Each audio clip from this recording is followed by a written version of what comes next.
I said, you know, the signs say you can't approach wildlife, but it doesn't say anything about letting the wildlife approach you. He like snorted, blow dirt off of the grass. I felt that in my chest. What was I to do?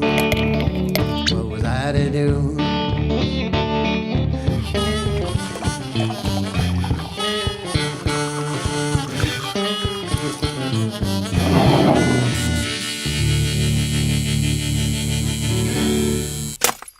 Here's a short one for you.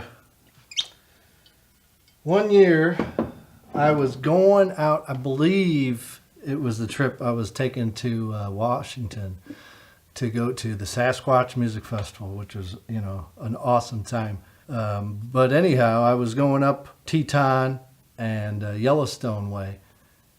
And I was taking the long way and admiring the scenery. And at this one restaurant, I think it must have been in Yellowstone, there was a bison, big old bison, was munching along the curb on the rest stop.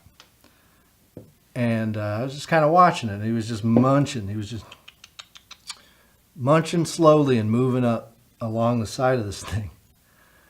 And I thought, you know, I had my camera with me and I said, you know, the signs say you can't approach wildlife, but it doesn't say anything about letting the wildlife approach you. So I got my car and I parked it up parallel to the curb, and I just sat and waited. Just kind of watched this thing, and it continued on its trajectory, just munching. And there was another car, you know, a couple of car lengths up, and he was right next to the thing. He was in his car, and then this bison just takes this massive liquid shit, and it just dumps right on the floor, right in front of these guys in the car. And at that point, they said, well, we've seen enough nature for today, so they zipped off. And the guy, you know, bison didn't care about anything except for the grass it was eating. So he munched along and was coming right towards me.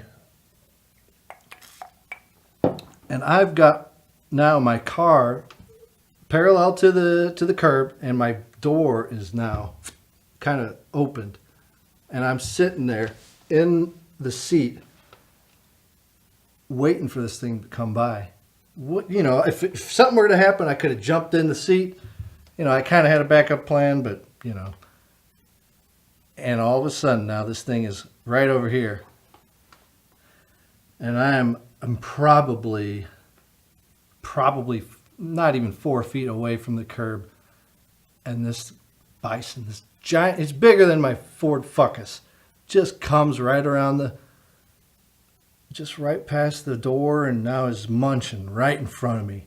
And this thing, I'm telling you, he like snorted, blow dirt off of the grass. I felt that in my chest, as how big this thing is. And I'm just admiring this beast that is, I mean, I could have reached out and touched this thing, and I snap a shot. And he hears that and he goes, whoosh. He looks right at me. I looked at him. I snapped another one, and he goes back to eating. And he goes on, and I mean, I'm telling you, the adrenaline in that moment was unbelievable. My heart was out of my head. It was beating so fast. And it was an awesome moment in nature. And I came away with a very cool photo that I'm proud of. And, you know, I've told other people, it's like, I've never seen a picture closer to a buffalo. So if anybody can find me a picture that's closer than that, I'd like to see it. But as far as I know, that's the closest picture I've seen of a wild buffalo. So very, very cool moment. And yeah, that's it. Just a quick one. I hope you enjoyed it. Hope you come back for another one. And I hope you find some more stories for yourself too. Have a good one.